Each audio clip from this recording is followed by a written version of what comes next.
So আমার হাতে দেখতে পাচ্ছ এটা রয়েছে হায়ারের একটা 3 star non inverter AC remote, যেটা হচ্ছে নিউ মডেল 2024-এর লেটেস্ট একটা মডেল হায়ারের এসি, নন ইনভার্টার এসি। এসির লুকটাকে যদি আমি দেখাই, দেখতে পাচ্ছি এরকম খুবই সুন্দর একটা লুক। তো বিশেষ করে এটা হচ্ছে নন ইনভার্টার এসি, এখনকার দিনে ইনভার্টার এসি হয়তো নন ইনভার্টার এসি, যেহেতু এটা নন ইনভার্টার এসিতে ইলেকট্রিক খরচাটা একটু যদিও বেশি হয়, মেনটেন্যান্স খরচা অনেকটাই কম। আর এটা হ্যাভি ডিউটি এসির মধ্যেও কাজ করতে পারো নন ইনভার্টার এসিটা, এটার প্রবলেমও কম হয়, মেনটেন্যান্স খরচাটাও একটু কম। তো এটা হয়েছে এই রিমোট। যারা 2024-এ হায়ারের এই এসিগুলো নিচ্ছ বা এই এসিটা ইউজ করছো, অবশ্যই কিন্তু তোমরা এই ভিডিওটা দেখলে রিমোটের যে ফাংশনসগুলো, রিমোটটা কীভাবে ইউজ করতে হয় সেটাই কিন্তু আমি আজকে দেখাবো। তো সবার প্রথমে বলিনি, আমি কুচবিহার থেকে ইউনিক সার্ভিস থেকে আসু বলছি। তো দেখে নাও কীভাবে তোমরা যদি এই এসিটাকে ইউজ করো, এই এসির রিমোটটাকে ফুল কীভাবে তোমরা ইউজ করবে।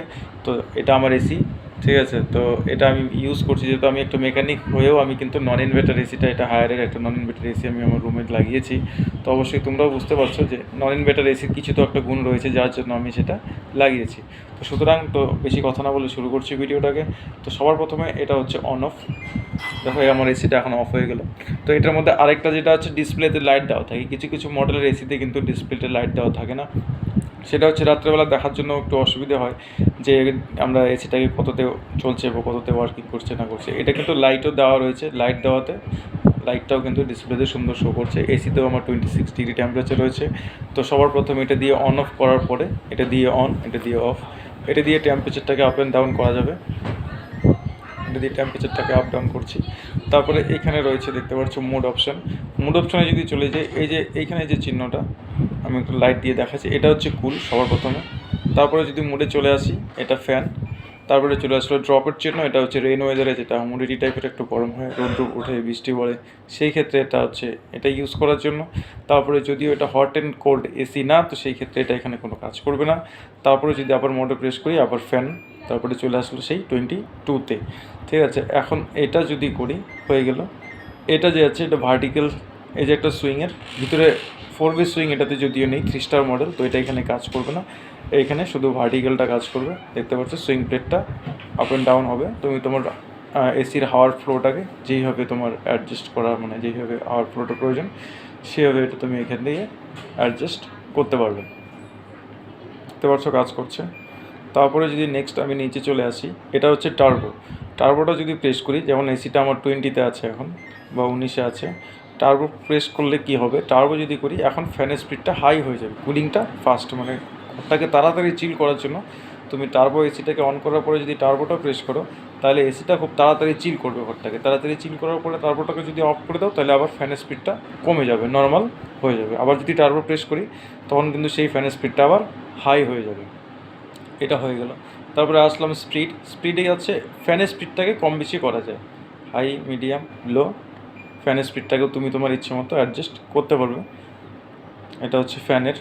তারপরে যেটা হচ্ছিলো ক্লিনটা হলো একটা সেলফ ক্লিনের মতো কাজ করে, যদিও একটা নতুন এসি লাগানোর পরে সেটা প্রয়োজন পড়ে না। সিজনের আগে যখন তোমরা এসিটাকে নতুন করে অন করবে মার্চে বা এপ্রিলে, তখন যদি ক্লিন অপশানটা করো, তাহলে এসির ভিতরে ডিফ্রস্ট টাইপের একটা কিছু হয়ে, মানে ভিতরে ধুলাবালি যদি থাকে কয়েলে, সেটা অটোমেটিক ক্লিন হয়ে জলের সাহায্যে ড্রেন হয়ে বেরিয়ে যাবে। তারপরে রয়েছে এখানে টাইমারটাকে সেট করতে হলে, এই যে টাইমার 1 আওয়ার 2 আওয়ার দেওয়ার পরে এখানে সেট করতে হবে, টাইমার সেট হয়ে যাবে। যেরকম আমি যে 1 ঘন্টা করলাম, 2 ঘন্টা, এখন সেট করলাম, সেট করার পরে এটা টাইমারটা সেট হয়ে যাবে। সেট হয়ে যাওয়ার পরে দেখতে পাচ্ছ, এখন আমি যদি ভালো করে দেখানোর চেষ্টা করি, টাইমার সেট করলে পরে যেরকম 2 ঘন্টা দিয়ে আমি সেট করছি, তারপরে কিন্তু আমার এসির মধ্যে একটা ক্লকের চিহ্ন চলে আসছে। তারপরে যদি আমি টাইমারটাকে অফ করে দিই, এখান থেকে ক্লকের চিহ্নটা এই চলে গেল।